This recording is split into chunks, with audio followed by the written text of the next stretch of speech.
Hi viewers, అందరికీ నమస్కారం.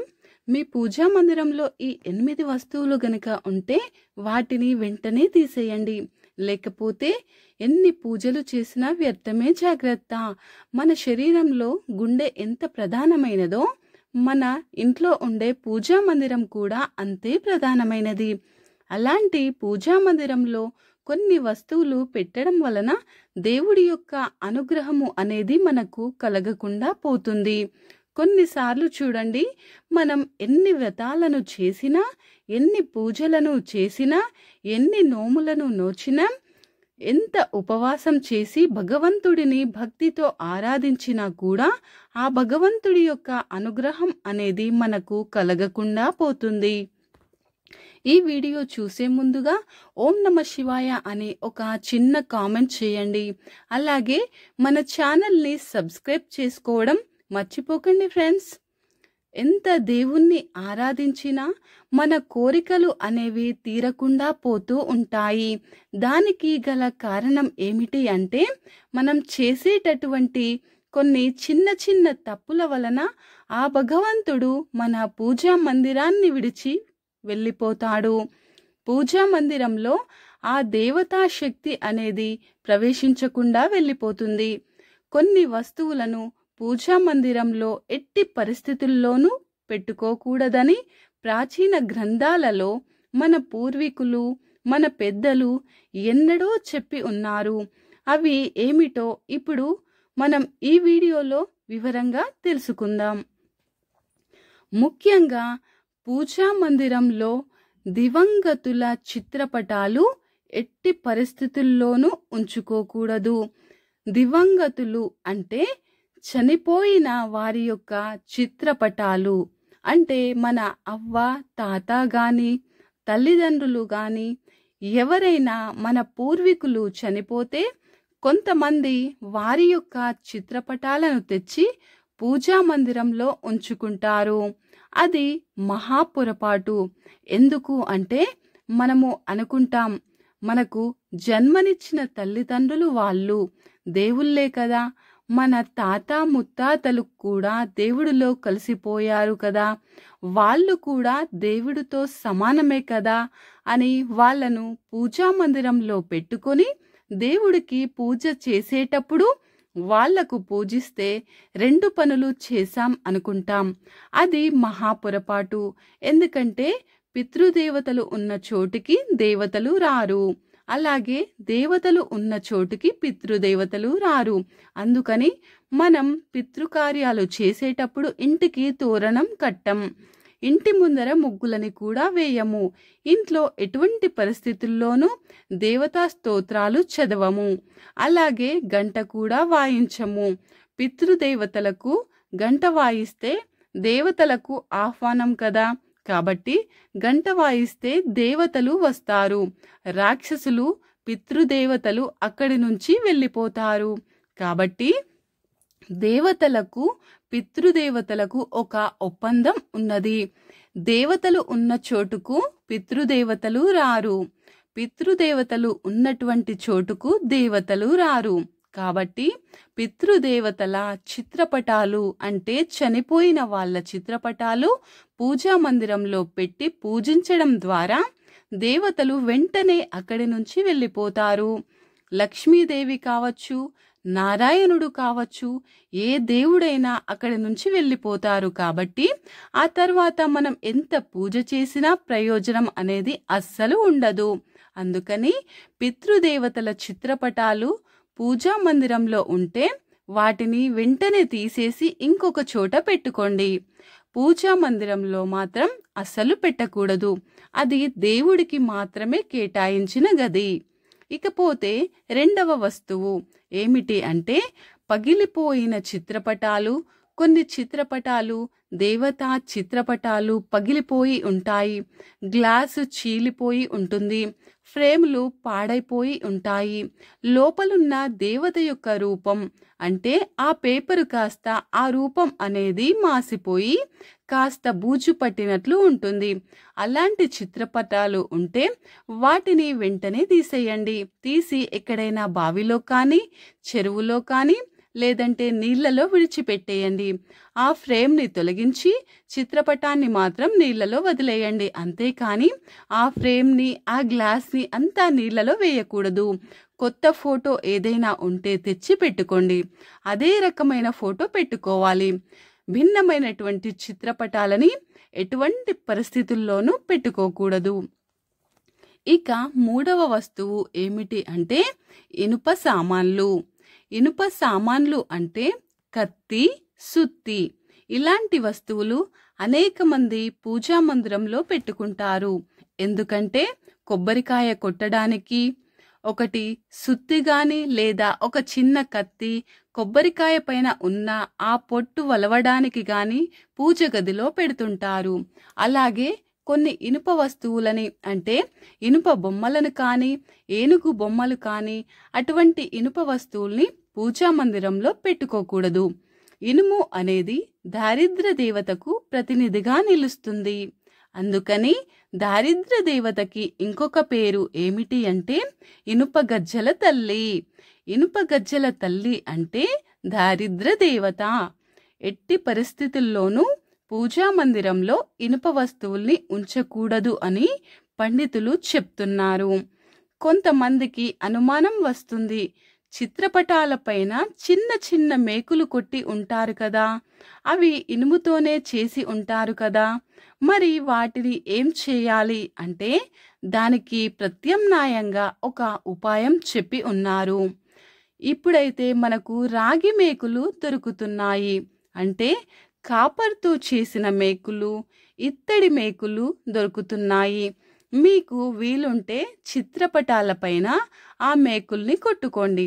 ఒకవేళ అలా కుదరదు, ఇంతకు పూర్వమే మేము ఆ చిత్రపటాల మీద ఇనుప మేకులు కొట్టి ఉన్నాము, దాన్ని తీయడానికి రాదు అంటే కనుక ఆ మేకులకు కాస్త పసుపు నీళ్లలో కలిపి రాయండి. ఆ మేకులకి పసుపుని పెట్టడం వలన ఆ దోషము అనేది అక్కడితో పరిహారం అయిపోతుంది. ఎందుకంటే పసుపు అనేది లక్ష్మీదేవికి చాలా ఇష్టమైన వస్తువు. ఎక్కడైతే లక్ష్మీదేవి ఉంటుందో అక్కడ దారిద్ర్య దేవత ఉండదు. అందుకని పూర్వకాలంలో ఇంటి గడపకు కూడా పసుపు రాసి బొట్లు పెట్టేవాళ్ళు. ఎందుకు పసుపు రాయడం అంటే సైంటిఫిక్ పరంగా చూసుకుంటే పసుపు గడపకు రాస్తే ఆ ఇంట్లోకి బ్యాక్టీరియా కానీ క్రిములు కానీ రావు. పసుపుకు బ్యాక్టీరియాని అంతం చేసేటటువంటి శక్తి ఉందని ఇప్పుడు సైంటిస్టులు కూడా నిరూపించి ఉన్నారు. అది ఒక కారణమైతే లక్ష్మీదేవి పసుపులో ఎప్పుడూ కొలువై ఉంటుంది. గడపకు పసుపు రాసినట్లయితే దారిద్ర్య దేవత ఇంట్లోకి ప్రవేశించదు. చిత్రపటాలకు ఉన్న మేకులకు మీరు కాస్త పసుపు రాయడం వలన ఆ దోషం పరిహారం అయిపోతుంది. ఇక నాలుగవ వస్తువు ఏమిటంటే చిరిగిపోయిన వస్త్రాలు. ముఖ్యంగా దేవుడిని తుడవడానికి కొన్ని చిరిగిపోయిన తెల్లని పంచలు కానీ, కొన్ని టవల్స్ కానీ చిరిగిపోయిన వస్త్రాన్ని పూజా మందిరంలో ఒక చోట పెట్టుకుంటారు. ఎటువంటి పరిస్థితుల్లోనూ చిరిగిపోయిన వస్త్రాలను పెట్టుకోకూడదు. చినిగిపోయిన వస్త్రాలని కుచేలములు అంటారు. చినిగిపోయిన వస్త్రం ఎక్కడైతే ఉంటుందో అక్కడ లక్ష్మీదేవి ఉండదు.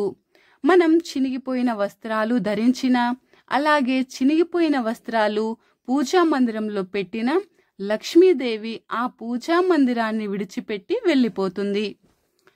బయట మార్కెట్లో మనకి శుభ్రంగా ఉన్నటువంటి చిన్న చిన్న న్యాప్కిన్లు దొరుకుతున్నాయి. ఆ న్యాప్కిన్లు ఫోటోలు తుడుచుకోవడానికి మరియు దేవుడి యొక్క సామాన్లని తుడుచుకోవడానికి ఉపయోగించుకోవచ్చు. అంతేకాని చినిగిపోయిన వస్త్రాలను పూజా మందిరంలో ఎటువంటి పరిస్థితుల్లోనూ కూడా పెట్టకూడదు. ఆ తర్వాత ఐదవ వస్తువు ఏమిటి అంటే చిరిగిపోయిన పుస్తకాలను పూజా మందిరంలో అస్సలు పెట్టకూడదు. చిరిగిపోయిన పుస్తకాలు అంటే కొన్ని పేపర్లు, చిరిగిపోయిన అట్టలు, అటువంటి పుస్తకాలు పూజా మందిరంలో పెట్టుకుని చదువుకుంటూ ఉంటారు. పొరపాటున కూడా చినిగిపోయినటువంటి పుస్తకాల్ని పూజా మందిరంలో ఉంచకూడదు అని పండితులు చెప్తున్నారు. ఇక అలాగే 6వ వస్తువు ఏమిటి అంటే ఒకే రకమైన దేవతామూర్తులను అంటే 2 మూర్తులను పెట్టకూడదు. మనకు ఒక గణపతి విగ్రహం ఉంటే అదే విధంగా ఉన్నటువంటి గణపతి విగ్రహాన్ని ఇంకొక విగ్రహం కానీ పెట్టకూడదు. ఒక అమ్మవారి యొక్క విగ్రహం ఉంటే అదే అమ్మవారి యొక్క విగ్రహాలు 2 ఉండకూడదు. ఒక శివలింగం ఉంటే చాలు, 2 శివలింగాలు ఉండకూడదు. ఒకే విధమైనటువంటి 2 దేవతామూర్తులు ఉన్నా, ఒకే విధమైనటువంటి 2 చిత్రపటాలు ఉన్నా కూడా ప్రమాదమే. వాటిని వెంటనే మీ పూజా మందిరంలో నుంచి తీసేయండి. అలాగే దేవతా విగ్రహాలు అంగుష్ట ప్రమాణంలో ఉండాలి.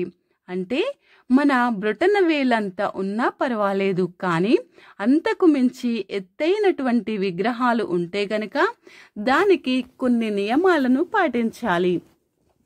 ఆగమన శాస్త్రం ప్రకారం పెద్ద విగ్రహాలు ఉంటే దానికి ప్రతినిత్యము అభిషేకం అనేది చేయాలి, నైవేద్యం పెట్టాలి, తప్పకుండా నైవేద్యం ఆరగింపు చేయాలి, అభిషేకాలను చేయాలి, స్తోత్ర పారాయణాలను చేయాలి.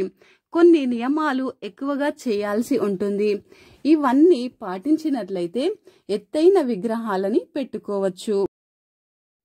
ఇక 7వ వస్తువు ఏమిటి అంటే నల్లని వస్తువులు. అంటే నల్లని వస్త్రములు కానీ లేదా నల్లని వస్తువులు కానీ, వాడిపోయిన పువ్వులు. ఒకసారి మనం దేవుడికి పూజ చేసిన తర్వాత వెంటనే ఆ పువ్వులను తీసి ఎక్కడైనా దూరంగా ఎవ్వరూ తొక్కని ప్రదేశంలో కానీ లేదా ఒక బ్యాగులో కానీ వేసుకుని వాటిని ఎప్పుడైనా మీ వీలు చూసుకొని పారే నదిలో పాడేయండి. ముఖ్యంగా నల్లని వస్తువులు, వాడిపోయిన పుష్పాలు, అదేవిధంగా దీపంలో నుంచి తీసేసిన వస్తువులు కొంతమంది ఒక డబ్బాలో కానీ లేదా కవర్లో కానీ వేసి పూజా మందిరంలోని దేవుడి గదిలోనే ఒక చోట ఒక మూలలో పెడుతూ ఉంటారు. ఎట్టి పరిస్థితుల్లోనూ కూడా వాడిపోయిన పుష్పాలు, అదేవిధంగా కాలిపోయిన వస్తువులు, నల్లని వస్త్రాలు అస్సలు పెట్టకూడదు. ఈరోజు మనం పుష్పాలతో పూజ చేస్తే వెంటనే మరుసటి రోజు ఉదయం సూర్యోదయం అయిన తక్షణమే ఆ పుష్పాలను, ఆ వత్తులను వెంటనే తీసేయాలి.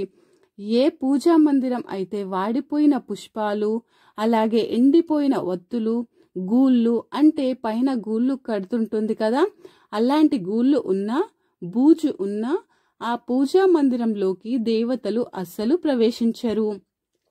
దుర్వాసన, వాడిపోయిన పుష్పాలు, బూజు ఉన్న చోటికి దారిద్ర దేవత వస్తుంది, కానీ దేవతలు రారు. ఇక 8వ వస్తువు ఏమిటంటే ఉగ్ర రూపంలో ఉన్న దేవీ దేవతా ప్రతిమలు, ఫోటోలను పూజా మందిరంలో ఉంచకూడదు. దీన్ని అశుభంగా పరిగణిస్తారు. నటరాజమూర్తి, శివుడు తాండవం చేస్తున్న ఫోటోలు, హనుమాన్ ఉగ్ర రూపంలో ఉన్న ఫోటోలు ఉంచకూడదు. అలాగే 1 కంటే ఎక్కువ శంఖాలను ఉంచకూడదు.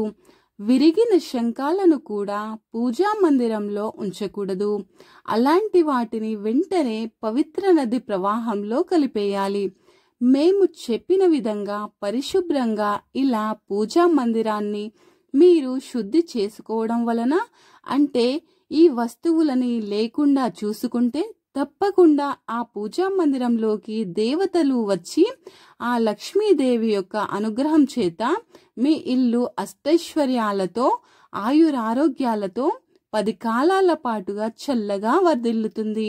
చూశారు కదా, ఈ వస్తువులు కనుక మీ పూజా మందిరంలో ఉన్నట్లయితే వాటిని వెంటనే తొలగించేయండి. ఆ లక్ష్మీదేవి యొక్క అనుగ్రహం మీకు తప్పకుండా కలుగుతుంది.